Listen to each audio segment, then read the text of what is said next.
Well.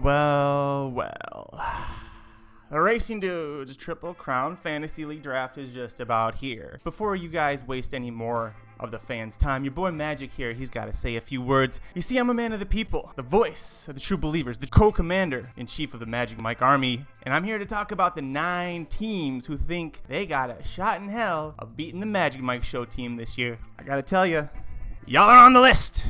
Let's start with Evil Stevel in Austin. If there was an award for the most improved team, it would go to you guys. I mean, the growth that you showed last year compared to your first year in the league, you were still really bad last year, but at least you were better. You threw a fistful of darts at the wall, hoping to hit a bunch of Baffords, wanting one to connect. I guess it did, because you're kind of like the Detroit Lions. You do just enough to be not dead last every single year. You take turns alternating. So I guess what I want to say is cheers to another 2-win season this year, fellas.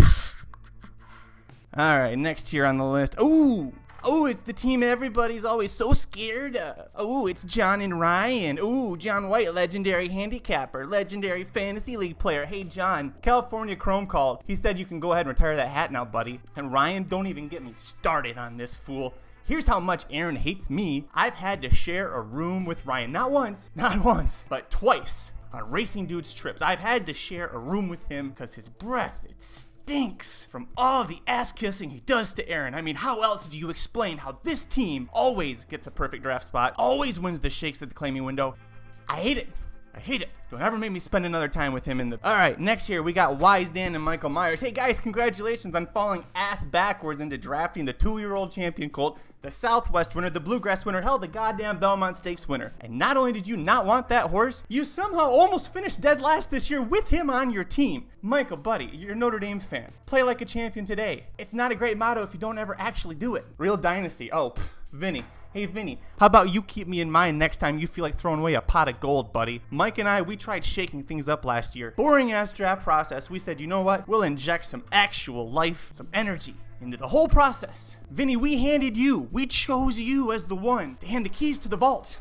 We gave you the most lopsided trade since the Broncos got Elway. And what did you do with it? You drafted a horse so slow, all the Diodoro juice in the world couldn't make him a winner for you. First you have Hip 40, whatever the hell his name was. Then you've got Keep Me in Mind. I cannot wait to see what you do in this year's draft. Geist Paddle. Geist Paddle. Talk about making an impact as a rookie in your very first draft. You guys remember what he did? You remember what you did, buddy? Your grand brilliant plan to take the league by storm as a rookie? Yeah, I don't know what's worse, that you drafted a turf sprinter who didn't win a race until after the league ended, or that you drafted a Japanese horse whose only start after you drafted him seems to have been in the Alpo Derby. I mean, you were so bad last year as a rookie, you made your own teammate Brandon quit horse racing completely. You know what you are? You're the Bob Baffert to Saratoga Slim, buddy. So let me give you some advice, guys. As a veteran of this league, if you're going to put as much time and energy into the fantasy league draft as Jared does with his beard, the least you could do is draft dirt American horses, buddy. Let's see. Oh, yeah. Speaking of rookies, I want to take a moment here. I want to welcome Kelby Von Hemel to the league. Kelby, welcome.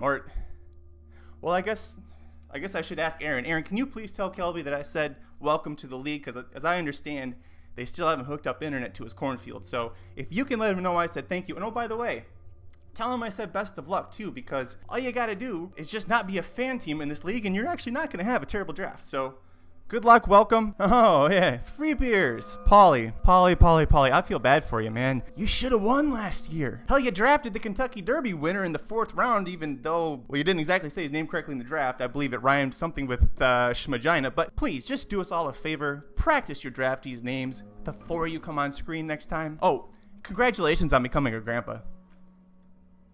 There's no joke there. I really mean it. Congrats. I think you're going to do great. And speaking of greatness, or lack thereof, Jared, congratulations, buddy, on your 2nd straight BS title in this league. You managed to make this one reek even worse than the last one you had. You somehow gave even less of a shit at the fantasy draft than Geist Paddle. You made Aaron draft a filly onto your team. If you were a horse, Mike Somich would call you a paper tiger.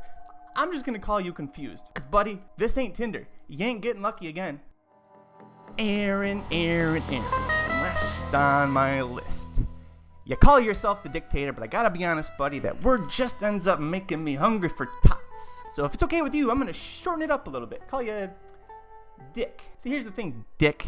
I am sick and tired the way you have been running this fantasy league. You play favorites. You damn sure play against other teams. From day one when I entered this league, you have been out to get me. You remember the rap battle? Go back now, listen with fresh ears. There ain't no goddamn way Jared was better that day than I was. But you just had to play favorites with your little co-host, your little business partner. You gave him the win in the rap battle. And what did he get for the prize? Justify. What does Justify do? Wins the 2018 Triple Crown.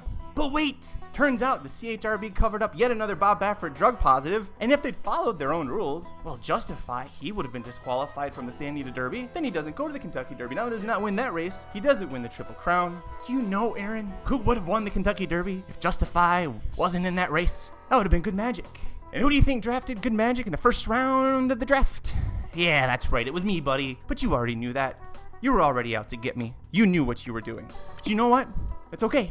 All that information, it came out after the league ended. The year was over. Okay. And you, buddy, Dick, you set a precedent. And I was fine with it. But then you know what happened? 3 years later, Bob Baffert wins the Kentucky Derby, gets another drug positive. And you, Dick, you announced it because of this. My buddy, my pal, Paulie Free Beers and Walnuts Hot Wings, whose fantasy team owns Medina Spirit. Well, you docked him the winning points for that race. You redistributed it to the 4 horses that finished behind him, which included Hot Rod Charlie, owned by your little business partner, your little co-host, Jared Welch. Not only does Paulie Free Beers and Walnuts not win the fantasy league, but who does? Oh, wait. It's Jared. So here's the thing, Dick. I'm sending you a warning. And I'm sending it to you and all your candy-ass little sycophants, and hopefully one of them is smart enough to tell you what that word means. Magic and Mike and the rest of the league that you pissed off with your favoritism, we're coming for you. We ain't holding back. Magic out.